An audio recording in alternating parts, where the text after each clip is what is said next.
Today we're here with three of our students at Frankford High School. We're going to start today by having them introduce themselves. We're going to start right over here on my left, which is your right. You guys can kind of introduce yourself to everyone. My name is Terry McCoy from the Frankford High School. My name is Malik Sims. I'm in 10th grade with the Frankford High School. My name is Jake Lawson. We go to Frankford High School. Okay, so today what these young men have been brought to today is to kind of go back to a moment in their lives where they lost a dear friend and a part of our Frankford community. And what we plan on to do today is kind of like having them set a mark on his memory. His birthday is right around this time, and this is kind of done to kind of remember him. So just want to kind of put it out there. We're going to ask a few questions, and we're going to begin from right here on top. What is your greatest memory of Hasir? We was at the basketball court and we was playing $100 for money for $1. And he kept dropping money, but he was so trash in basketball, he kept it at the top of the backboard and the backboard, so he just kept dropping more money, give free money. It was my birthday, and it was early in the morning. Somebody was knocking on the door in those highs, and he came in. And, we was chilling and stuff. We was play fighting and stuff and all that. That's when Jay, he was like, you ain't gonna get my more than that for his birthday. He started being Jay up and stuff. That's it. He gave me $20 and stuff. Then we went to the court, started playing ball and stuff. I went to the barber shop with him. He asked for a blowout in the barber shop. and the barber cut the sides all the way up. So he had a bull hawk.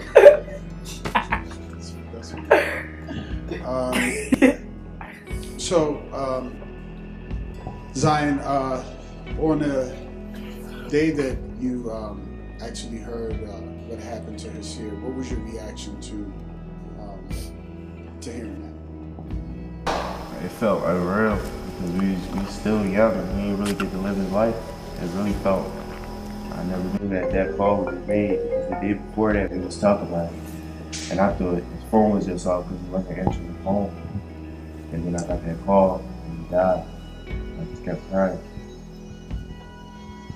To me, my reaction, it was a hurt piece because every day he texts Jay every night, and like the 2 days before he died or something, or 3 days, whatever, we ain't get no text or nothing. So it was like, it felt a little weird. And Jay was like, the same day that we found out, Jay was like, yo, I ain't get a text from Haas in a couple of days. And then Zion called us and was like, yo, y'all know Haas checked. But like that day, I ain't gonna lie, we played this, like it felt smooth because like we ain't really like feel it first. Like it felt unreal, like I didn't really believe it. When I found out, I couldn't believe it because I just was with him a couple of days before. So it didn't feel real. But I felt something because he didn't call me in a couple of days or text me until Zion gave me that call. And all these tears came out when I was playing ball on the court. With the reality hitting you guys today, what would you feel like you're doing in his memory? Trying to graduate high school.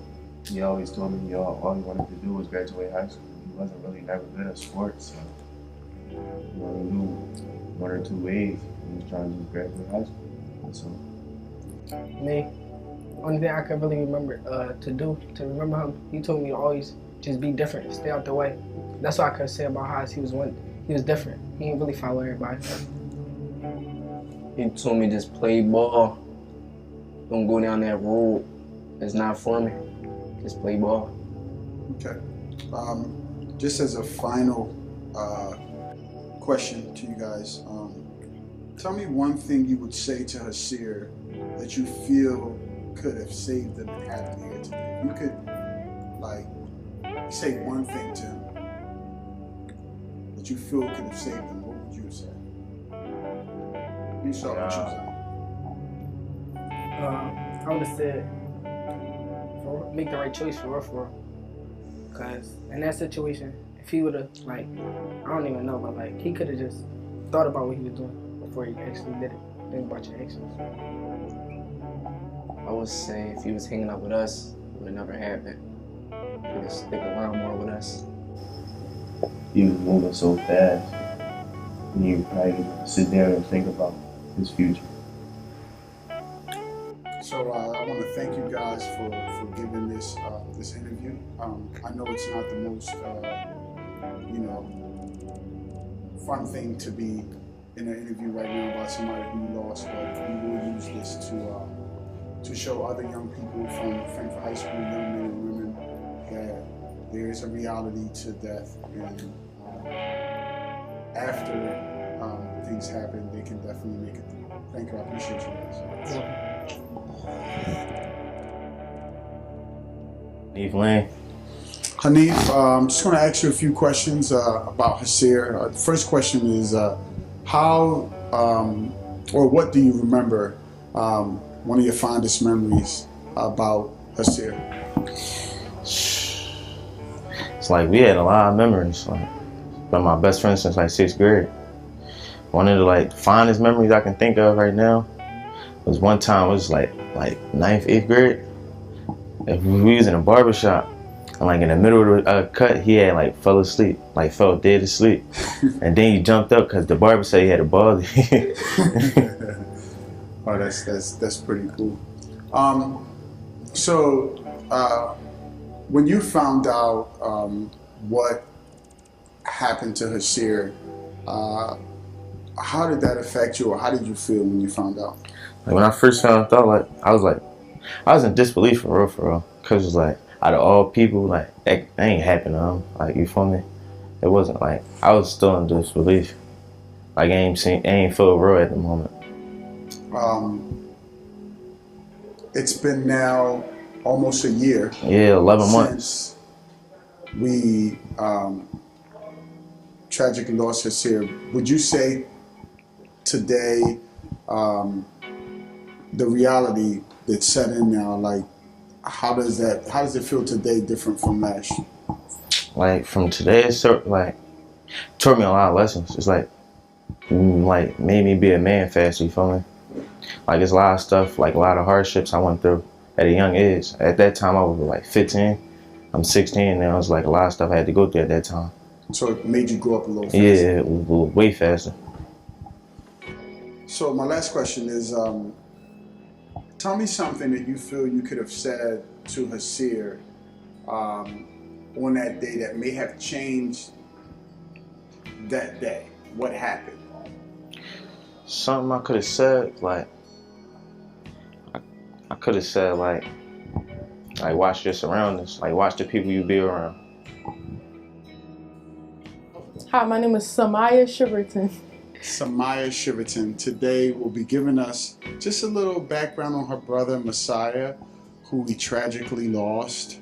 Samaya, could you give us just a memory that you had with your brother that you can remember? Yeah, alright, so I remember I had fell out a window with him. So what happened was me and him was both on punishment in the summertime, and we wanted to leave. So what we did was he told me to put my foot on the gate, and I was hanging out the window. So I tried to put my foot on the gate, so I couldn't reach. So I was like, oh my God, I'm just hanging there. So he threw the covers out the window for me to grab, and he tried to pull me up, and I just let go. Did y'all get in trouble? No, I told my mom that I had fell on the steps, and she took me to the hospital. Protecting your brother. On that tragic day, how did you feel on that day, or what happened? Do you remember what happened on that day? So when I was at my friend's house, and my mom texted me, she was like, it's important, come home. I'm like, oh, something happened. So on the way home, I'm thinking like something happened to one of my family members. I'm like, it's either my brother or my aunt, like or my grandma or something like that. So when I got to the house, like I had went to my grandma's house and my aunt was there and she was like, yeah, Messiah got into a car crash. I was like, what? So they kept lying to me. So then I like I just thought, I'm like, no, like something had, like he got shot, like, and my aunt was like, how you know? And I was just like, I know. And like, I don't know, like it was crazy.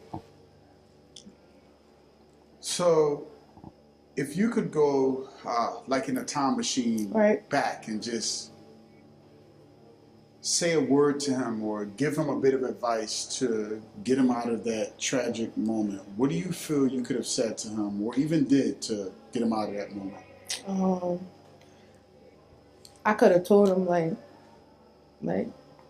like sad practice, like I don't know, like to stop hanging around people he was hanging around, or like, you know, that everything don't need to be solved by fighting. Samaya, thank you so much. You're welcome. Appreciate you being here.